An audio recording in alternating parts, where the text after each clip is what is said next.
com açúcar ou adoçante.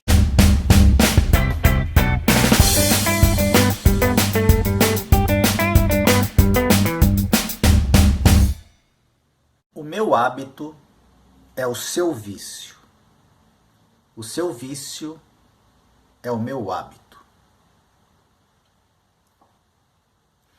Vamos falar hoje sobre substâncias lícitas e substâncias ilícitas, mas que quando chegarmos ao final do vídeo, você vai perceber que não faz muita diferença o que é lícito do que é ilícito, quanto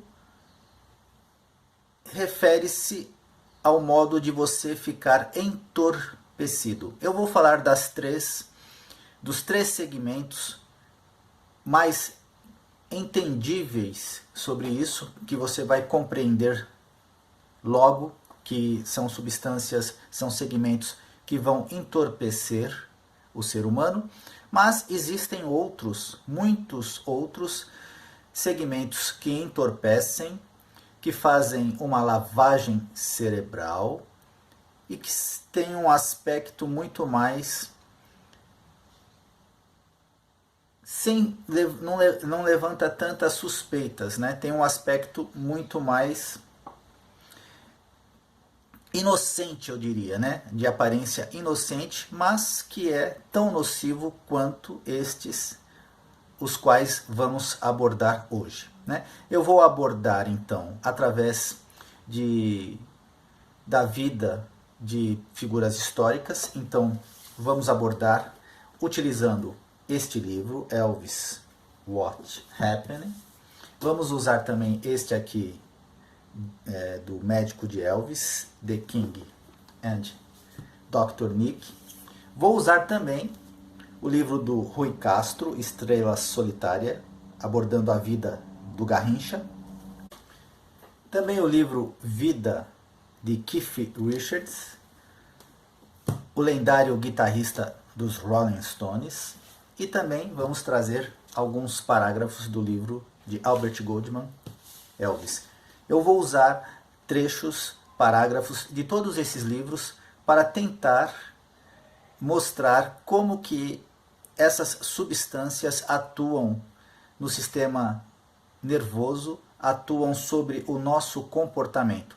Porque se eu falar apenas de Elvis, eu sei que alguns fãs vão ficar chateados. Muitos fãs do Elvis estão em negação até hoje.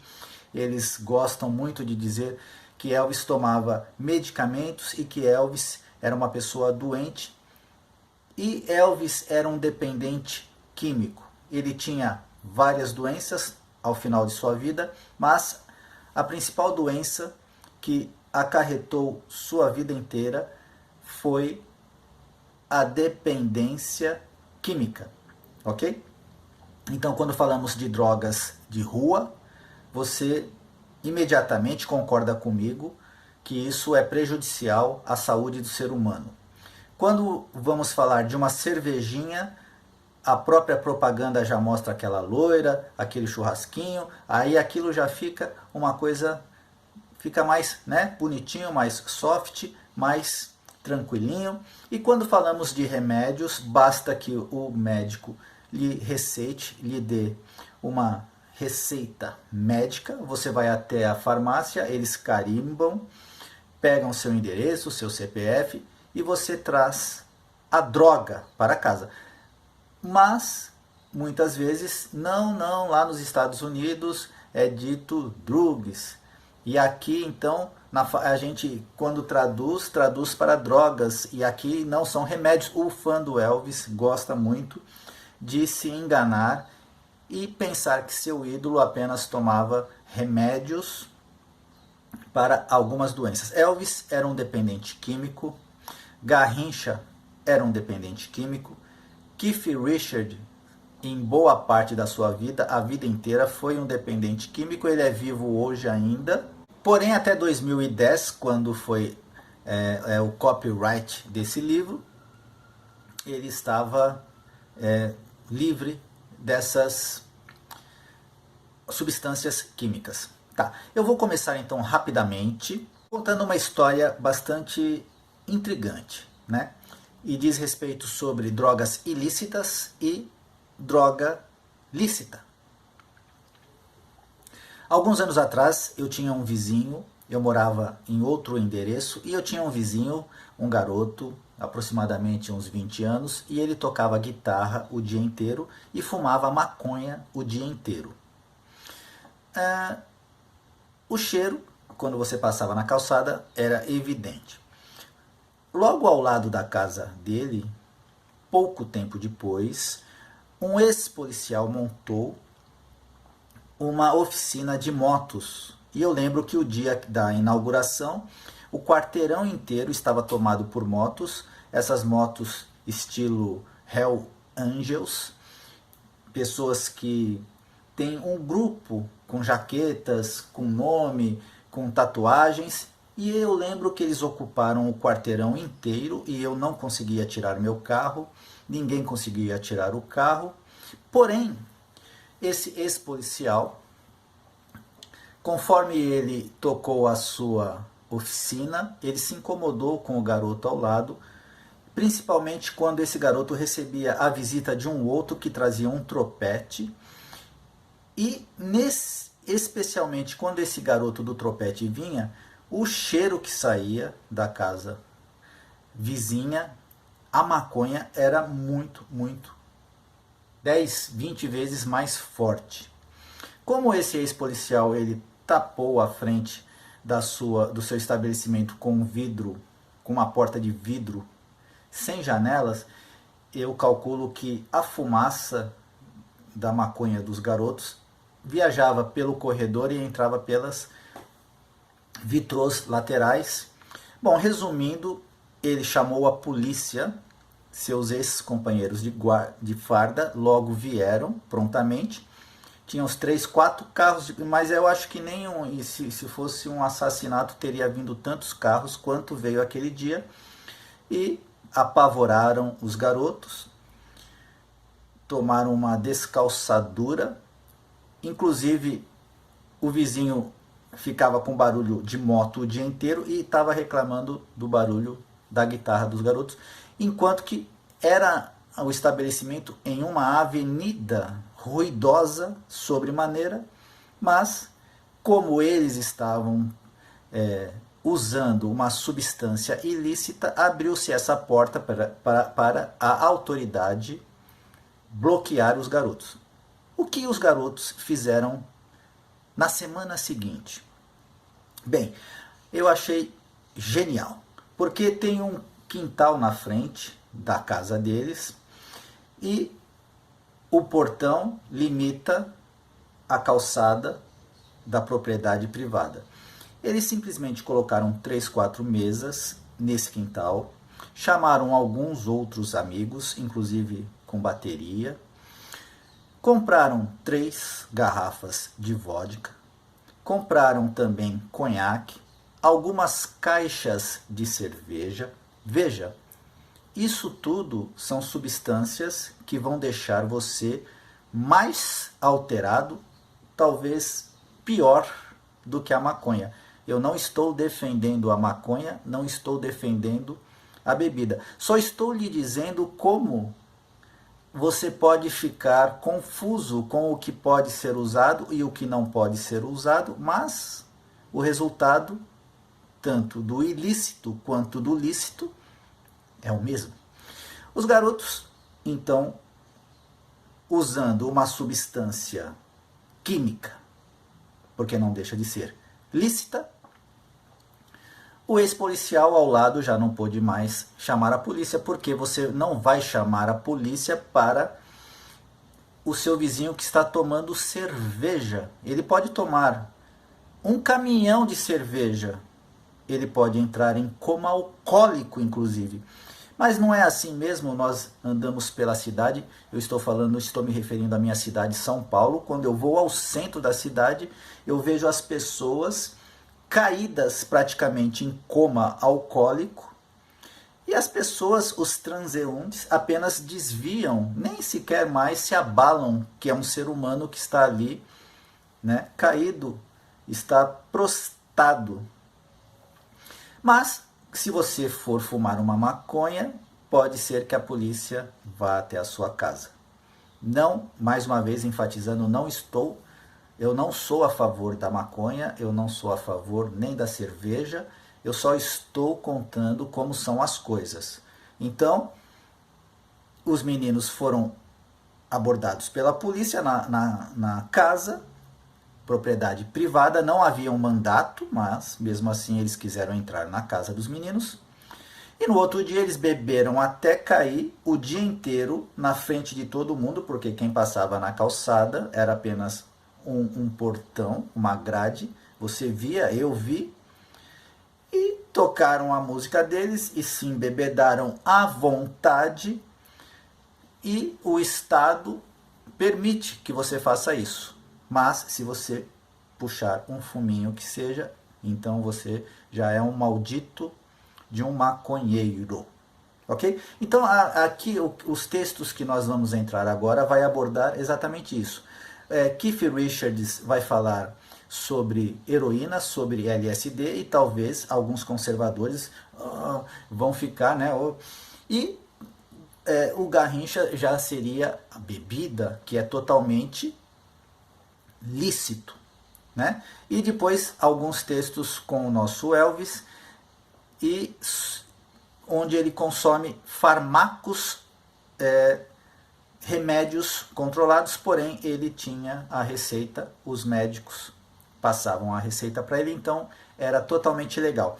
Então a bebida é legal, os fármacos são legais, a heroína, LSD e outras drogas de rua não são proibidos. Mas quando você tiver posse dos textos que eu vou passar para você a seguir, você vai ver que dá tudo no mesmo. Então, se eu tivesse que colocar outro título no programa de hoje, seria hipocrisia. Então, no nosso vídeo hoje de número 287, eu vou começar então com o livro do Garrincha, Estrela Solitária, do biógrafo Rui Castro, e o copyright desse livro é de 1995, e tendo como Garrincha como a nossa linha mestre, né, a nossa linha mestra da nossa história para falar sobre o álcool e sobre o que ele acarreta. Então temos então Garrincha, e eu vou ao texto. O álcool é um violento depressor do sistema nervoso. Todo alcoólatra, cedo ou tarde, torna-se depressivo. Então passa a beber mais para sair da depressão, com o que seu estado apenas se agrava. Em Jacarepaguá, longe da civilização, sem nenhuma responsabilidade ou compromisso, Garrincha passara a beber oceanicamente. Só dava um certo descanso ao organismo nas poucas horas em que dormia, mas, quando acordava, seu organismo reagia pedindo álcool para suprir as poucas horas em que ficara abstinente. Garrincha acordava tremendo, suando frio e com o coração disparado.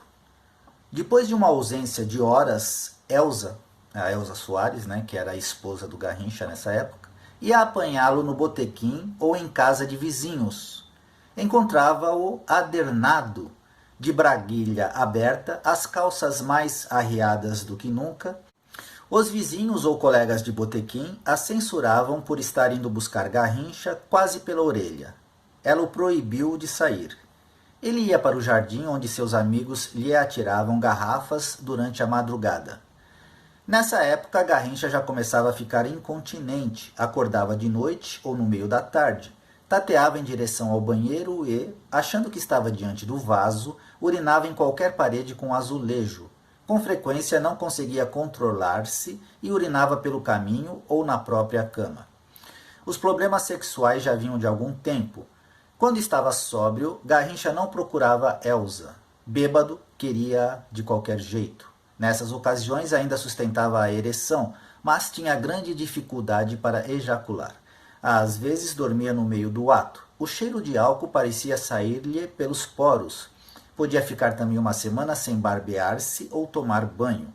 Elza tinha de forçá-lo a isso. como também a comer. Alimentos sólidos, principalmente da manhã, provocavam-lhe ânsias de vômito. Seu aspecto, de modo geral, era o de uma pessoa cujos órgãos internos estivessem se tornando picles. Elsa continuava a esconder do mundo essa situação. Sua solução para desintoxicá-lo era hospedar-se com ele no Hotel Riviera, cujo gerente, o italiano Mario, engajava-se na campanha para ajudá-lo e já nem lhe cobrava as diárias. Garrincha passava 2 dias com ela no hotel sem beber. Experimentava terríveis síndromes de abstinência. Elsa ouvia tremer como uma coqueteleira, ficava com medo e voltavam para Jacarepaguá quando lhe recomendavam interná-lo. Ela achava que isso poderia cair nos ouvidos da imprensa e desmoralizá-lo. Então, isso, a bebida, que é totalmente lícita. Agora, algo que é ilícito. Então, Keith Richards nos conta sobre abstinência, o livro Vida. O copyright desse livro é de 2010 e aqui ele se refere à heroína. Toda vez que ele fala em veneno, o veneno ele está se referindo à experiência que ele teve com a heroína. Não sou capaz de imaginar o que as outras pessoas acham, o que possa ser uma crise de abstinência. É pavoroso mesmo. Na escala das coisas, é melhor que ter a perna explodida numa trincheira. É melhor que morrer de fome. Mas não queira passar por isso. O corpo todo fica perto de se virar do avesso e se repele a si mesmo durante 3 dias. Você sabe que depois desses 3 dias ele vai se acalmar, mas vão ser os 3 dias mais longos da sua vida. E fica imaginando por que você está fazendo aquilo consigo mesmo, quando podia viver uma vida de astro do rock fodido de rico. E ali está você, se contorcendo e subindo pelas paredes. Por que você faz isso consigo mesmo? Não sei. Até hoje, não sei. Sua pele se arrasta, seus intestinos batem violentamente. Você não pode impedir que seus membros fiquem saltando e se movendo sem controle. Você está cagando e vomitando ao mesmo tempo. A merda vem para seu nariz e seus olhos. E a primeira vez em que isso acontece de verdade é quando um homem diz: caí no laço. Mas nem isso impede um homem razoável de voltar. Por quantas síndromes de abstinência você consegue passar? É ridículo, mas você nunca percebe isso quando está usando. Diversas vezes, quando eu estava passando por uma crise de veneno, com toda a parafernália necessária, colher e tudo, e aí eu finalmente apagava e quando acordava via as marcas ensanguentadas das minhas unhas na parede onde eu tinha tentado atravessá-la. Será que o veneno realmente vale tudo isso? E a minha resposta na época era: vale sim. Então aqui do mesmo livro, Keith Richards falando sobre remédios controlados, que era o que o Elvis usava, e eles são, de certa forma, lícitos toda vez que você tem uma receita, mas para quem tem muito dinheiro, muito conhecimento, não é difícil conseguir muitas receitas com vários diversos médicos. Talvez o ritmo de vida frenético tenha alguma coisa a ver com isso. Eu tomava um barbiturato para acordar, um efeito de brincadeira comparado com o da heroína, embora do seu jeito tão perigoso quanto. Esse era o café da manhã, um tuinal. Furiou e meta uma agulha nele para fazer efeito mais depressa. Depois de tomar uma xícara de chá quente, resolver se vai ou não levantar da cama, depois talvez um mandrax ou um qualude. Sem isso eu ficava com energia demais para queimar. Podia levantar devagar, pois tinha tempo. Quando o efeito passa, depois de cerca de 2 horas, você está se sentindo relaxado. Come alguma coisa e está pronto para o trabalho. Tinha vezes em que tomava calmantes para continuar. Se eu estiver acordado, sei que eles não vão me fazer dormir, porque já tinha dormido bem. O que eles faziam era relaxar o meu ritmo pelos 3 ou 4 dias seguintes. Não tinha a intenção de voltar a dormir e sabia que estava com tanta energia que, se eu não a reduzisse um pouco, ela iria queimar antes que eu terminasse de fazer aquilo que eu achava que tinha de fazer num estúdio, por exemplo. Usava drogas como quem troca de marcha. Era muito difícil usá-las por prazer. Pelo menos é a minha desculpa. Elas aplainavam meu percurso pelo dia. Não tente fazer isso em casa, nem mesmo eu consigo mais. Não fabricam mais os remédios do mesmo jeito. Decidiram, em meados da década de 70, passar a fabricar sedativos que colocam você para dormir sem dar o barato.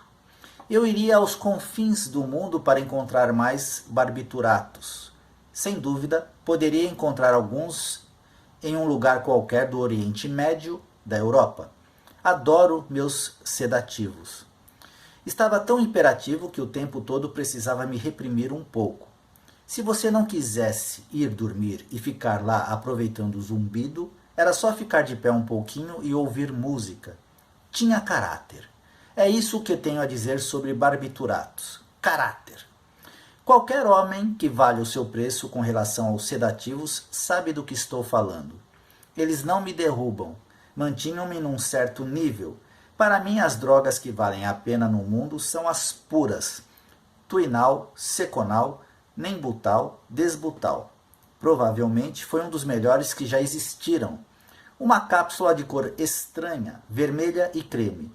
Eram melhores que as versões mais novas, que agiam sobre o sistema nervoso central. Você podia colocá-los para fora com mijo em 24 horas.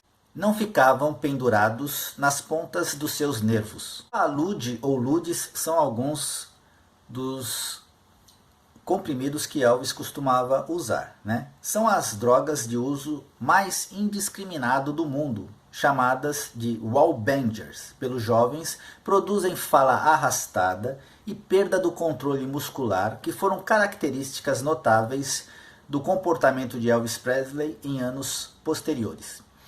Veja, eu não estou criticando nenhuma dessas personalidades, e o próprio Keith Richards é quem escreveu o seu livro, ele mesmo conta essas histórias. Isto aqui serve mais como um alerta para você saber que nem tudo que supostamente é lícito não tem o mesmo perigo das coisas que são ilícitas. Essas substâncias todas causam dependência e as pessoas não se dão conta, só vão se dar conta quando estão muito, muito dependentes. O caminho até a dependência é quase imperceptível, ok? Então, do livro Vida, sobre largar as drogas. Ninguém se torna um herói só porque usa drogas. Herói é quem consegue se livrar delas. Eu adorava o veneno, mas tinha que dar um basta naquilo. Outra coisa é que essa vida estreita muito os seus horizontes e eventualmente todos os seus amigos são viciados. Eu precisava alargar meus horizontes. Você só descobre tudo isso quando larga a droga, é claro. É isso que a heroína faz. Ela é a piranha mais sedutora do mundo. Agora, por que as drogas são tão procuradas e são tão difíceis de serem largadas? Vamos falar um pouco sobre o efeito das drogas e ainda Keith Richards. Não há realmente muito que se possa dizer sobre o ácido, e aqui ele fala do LSD. A não ser Deus, que viagem, pisar nessa área é muito incerto, desconhecido. Em 1967 e 1968, houve uma verdadeira reviravolta no sentimento de como as coisas estavam andando. Muita confusão e uma boa quantidade de experimentação. A coisa mais surpreendente que consigo lembrar sobre o ácido é a de observar aves voando. Aves que ficavam voando em frente ao meu rosto e que não estavam ali de verdade. Grupos de aves do paraíso. E na verdade era uma árvore soprada pelo vento. Eu estou andando por uma vereda no campo, está tudo muito verde e quase consigo distinguir cada batida das asas. Ficaram tão mais lentas até o ponto em que eu posso mesmo dizer: merda, posso fazer isso também. É por isso que entendo quando uma pessoa ou outra pula de uma janela, porque toda a noção de como se faz se torna clara em um instante. Um bando de aves leva cerca de meia hora para voar na frente do seu campo de visão. Uma palpitação incrível e posso ver cada uma das penas. E elas olhavam para mim enquanto passavam, como se estivessem me convidando a tentar. Merda, ok. Há certas coisas que eu não posso fazer. Do livro de Albert Goldman, o Copyright de 1981, ele nos dá uma ideia das sensações que Elvis sentia ao usar os medicamentos. Em seu quarto, relaxado na enorme cama, fitando o teto coberto por quadrados de couro sintético em dourado abacate, enquanto mergulhado na euforia irracional de opiáceos, Elvis, muitas vezes, deve ter sentido que está olhando para uma nuvem revestida de ouro. A sua condição sugere aquelas linhas de Shakespeare adotadas por T.S. Eliot como a epígrafe de Gerontian. Tu não tens mocidade, nem tampouco idade, mas, como num sonho após o jantar, sonhando com ambos. Se Elvis estiver num clima sentimental, ele gosta de ouvir as interpretações de Charles Boyer contra um fundo de cordas hollywoodianas. Elvis gosta especialmente da interpretação de Boyer de Where Does Love Go? Se o coração é o lugar de onde vem o amor, então para onde o amor vai quando morre? De volta ao coração de onde veio ou se transforma em lágrimas nos olhos? Enquanto ocupa sua mente com versos como estes, um coro virginal invade o sistema quadrafônico, a música voa naquela estratosfera tão bem como voos transcontinentais e aqueles outros inspirados por drogas. Assim, no alto de asas de seda, fitando uma névoa dourada, sustentando suavemente cada ponta do seu corpo, flutuando em uma grande banheira negra, com os ouvidos e a alma cheia de sentimentos românticos e violinos elevados, o rei do rock and roll deve ser retratado dentro da tranquilidade real. Agora vamos aos efeitos do álcool do livro Estrela Solitária, trazendo o Garrincha. Garrincha acordava antes das 6 da manhã e saía para comprar leite e pão para a família. Na verdade, saía para tomar um traçado. 3 traçados, segundo estimativas conservadoras. E voltava para casa com as compras. Ele próprio mal tocava no café da manhã. Vanderléa, aí então aqui a esposa, mais à frente do livro, a Garrincha não está mais com Elsa aqui, ele está com Vanderléa, via-o tomar no máximo um cafezinho. No meio da manhã, Garrincha saía de novo, e agora para ir ao açougue. Se estivesse com dinheiro, voltava com carne para uma semana. Carne vermelha, pertences para feijoada ou rabada. Tudo em grande quantidade. E era só o que parecia comer. Um bife mal passado, com 1 ou 2 ovos por cima. Não tocava em verduras e legumes e nem mesmo em arroz e feijão. Se o prato fosse feijoada, pescava as carnes e ignorava o feijão. Não podia ir ao açougue todos os dias, mas sempre encontrava algo para fazer na rua e voltava logo para casa. Era como se precisasse bater o ponto no lar entre um bar e outro. Não havia botequins na rua do Rio da Prata. Uma rua triste e sem saída, de casas estilo caixote, inclusive a sua, perto da casa do caboclo Girassol. Mas seu ponto favorito, um botequim na rua da feira, ficava a apenas 2 quarteirões, quando se aventurava a ir no campo do Bangu, em Moça Bonita, que costumava frequentar.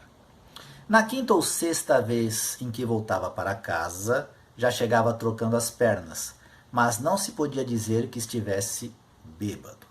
Não para seus padrões. Nessas ocasiões, às vezes trazia flores para Vanderleia. Com uma rápida cochilada, acordava relativamente zerado e pronto para recomeçar a beber.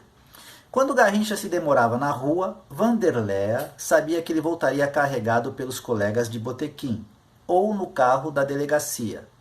Várias vezes aconteceu que chegasse em casa urinado. Era comum que sofresse pequenos acidentes na rua. Esbarrava com a testa nos galhos das árvores, ralava o cotovelo nos muros e, como só andava de bermudas, caía na calçada e esfolava os joelhos. Mas nem em casa estava seguro. Cochilava fumando e o cigarro lhe caía aceso no peito ou na barriga. Ou, num gesto involuntário e brusco, queimava a própria perna com a brasa do cigarro. Vanderleia reparou que Garrincha chamava todo mundo de gente boa. Era um artifício confortável para não ter de decorar o nome de ninguém, mesmo porque, para lembrar o nome de todos que o abordavam, precisaria ter uma memória em vários volumes. E o que lhe restava dela já não estava tão coruscante. Ao contrário, sabia escalar de cor os times em que jogara no passado, mas as lembranças do que fizera nos últimos dias se tornara fugaz. Seus neurônios pareciam não estar imprimindo. Por ironia ou costume, chamava de gente boa até os que o haviam magoado e os que sabia que não mereciam esse qualificativo. Tinha uma única resposta para tudo, mesmo quando lhe diziam alguma coisa que o desagradava. Então tá, vocês estão percebendo que os problemas são muito parecidos, mesmo as substâncias sendo diferentes, algumas mais fortes, outras menos, mas elas te levam com o abuso ao mesmo buraco. Então agora mais um texto, agora do livro The King and the Dr. Nick, copyright de 2009. Foi em junho de 1973. Eu não via Elvis há 6 meses e pensei que seria bom fazer uma visita. Eu não tinha ideia de que estava caminhando para uma das situações mais assustadoras de minha carreira. Eu tinha acabado de chegar a St. Louis, Missouri, e desfazia as minhas malas no quarto ao lado de Elvis. Outros membros da comitiva estavam lá embaixo, prontos para partir na limusine, mas Elvis não descia. Ninguém tinha visto ou ouvido falar dele. Joe correu para cima e começou a bater na porta de Elvis. Quando ele não respondeu, Joey teve acesso usando sua chave extra e encontrou Elvis ainda na cama. Joe gritou por mim, frenético. Agarrei minha bolsa preta e me joguei na suíte de Elvis. Ele ainda estava de pijama, com um lençol cobrindo parte de seu corpo. Ele tinha dificuldades para respirar, alternando sua consciência. Ele tinha perdido o controle de seus intestinos e rins e tinha se sujado. Estes são normalmente sinais de uma convulsão. Meu primeiro pensamento foi que a sua pressão arterial estivesse anormal, uma vez que ele teve problemas com Heparine, um medicamento para a depressão que outro médico lhe deu. Eu não tinha ideia que tipos de medicamentos Elvis estava tomando, mas eu sabia que o que eu estava vendo não eram sinais de uma overdose de drogas. Uma das coisas de que me lembro mais claramente é o quanto as minhas mãos tremiam enquanto eu trabalhava para encher a seringa com o estimulante líquido. A pele de Elvis estava fria e úmida quando eu toquei nele para administrar a injeção, para o regulamento de sua respiração. Joe e eu puxamos a sua roupa até que conseguimos despi-lo completamente. Então nós praticamente o arrastamos para o banheiro, onde lutamos para colocá-lo na banheira que enchemos com água fria. Lentamente, Elvis começou a responder. Trabalhei com ele até que seus sinais vitais fossem melhorando gradualmente. E em seguida, Joe e eu vestimos Elvis e levamos o seu corpo mole para a cama. Por essa hora, Parker tinha entrado no quarto bufando, erguendo sua bengala no ar, gritando alguma coisa sobre Elvis estar no palco. Nem que fosse a última coisa que você faça. E agora uma história parecida, uma outra passagem muito parecida, e vem do livro dos ex-guarda-costas, What Happened, copyright de 1977. Quando Presley cancelou Vegas, havia um problema. A certa altura ele quis cancelar exatamente antes de uma apresentação, depois que as pessoas já estavam sentadas. Era típico do Coronel Tom lhe falar, de acordo com Sony. Eu consigo tirar você do show de amanhã e vamos fazer um bom dinheiro, mas eu não vou lá agora que as pessoas já estão sentadas para lhes dizer que você não aparecerá. Se você quiser fazer isso, vá buscar o seu pai para fazer o comunicado no palco. Sony lembra que ninguém estava muito interessado em fazer isso. Presley se apresentou naquela noite e o coronel disse-lhe que ia desocupar Vegas se ele estivesse doente e ia cancelar o resto dos shows. Red West recorda o que deu início a toda a situação. Sony estava esperando em Vegas e Red, Charlie Roger e Presley deveriam chegar em um avião Jet Commander privado. Presley tinha comprado o avião apenas 4 ou 5 dias antes do compromisso. No avião ele tomou algumas de suas pílulas, Red diz. Ele começou a ficar muito alto. Ele estava na parte de trás do avião. De repente Presley gritou: "Eu não posso respirar. Baixe a máscara de oxigênio. Baixe a máscara de oxigênio." Red recorda que seu chefe estava ofegante e que ele e Charlie Rad ficaram muito apreensivos. A máscara de oxigênio pareceu não surtir nenhum efeito a Presley. A sua respiração estava muito desordenada, diz Red. Naquele momento eu notei uma abertura no assoalho e havia muito ar saindo.